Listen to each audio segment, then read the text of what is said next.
jungle।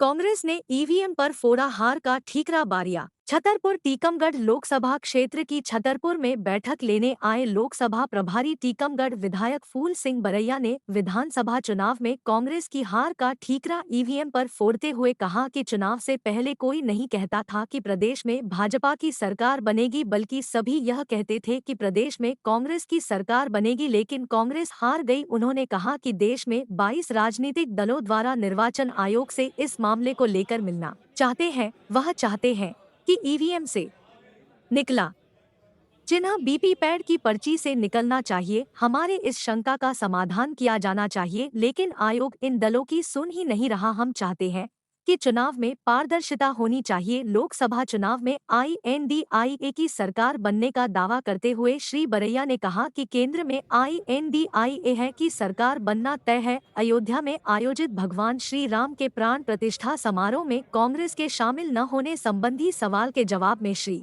Baraiya ने कहा कि जब देश के चारों शंकराचार्य अधूरे मंदिर में प्राण प्रतिष्ठा को शास्त्रों के विरुद्ध बता रहे हैं, तो भला कांग्रेस ऐसे में कैसे उक्त आयोजन में शामिल हो सकती है। उन्होंने कहा कि हम लोग तो रोज राम मंदिर जाते हैं, लेकिन हम शास्त्रों को विरुद्ध हो रहे काम में शामिल नहीं हो सकते। जी, किस तरह से आज ये बैठक रखी गई, क्या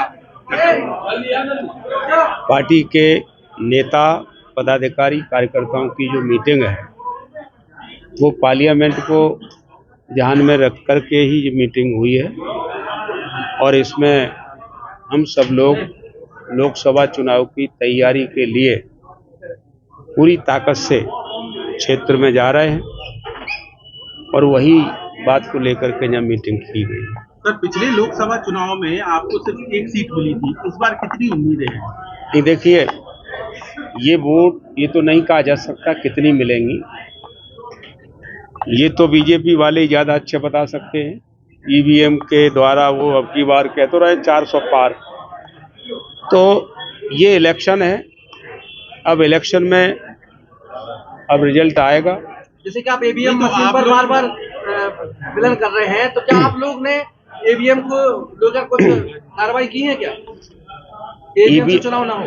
नहीं, देखिए, ईवीएम में तो ये कहा था कि वो लोग कह सकते हैं जिनको ईवीएम पर पूरी तरह से भरोसा है कितनी सीटें जीतेंगे। हम लोग तो कह नहीं सकते। अभी इलेक्शन कमीशन ऑफ इंडिया से 24 पार्टियों ने ज्ञापन पेश किया है कि हम चाहते हैं कि चुनाव पारदर्शी हो, इसके लिए हमें टाइम दिया जाए। अगर वास्तव में चुनाव फेयर हो रहा है तो कमीशन टाइम क्यों नहीं दे रहा?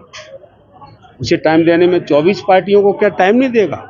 कमीशन तो एक व्यक्ति भी मिलने जाएगा उसको टाइम देता है, फिर 24 पार्टियों को टाइम क्यों नहीं दे रहा? अभी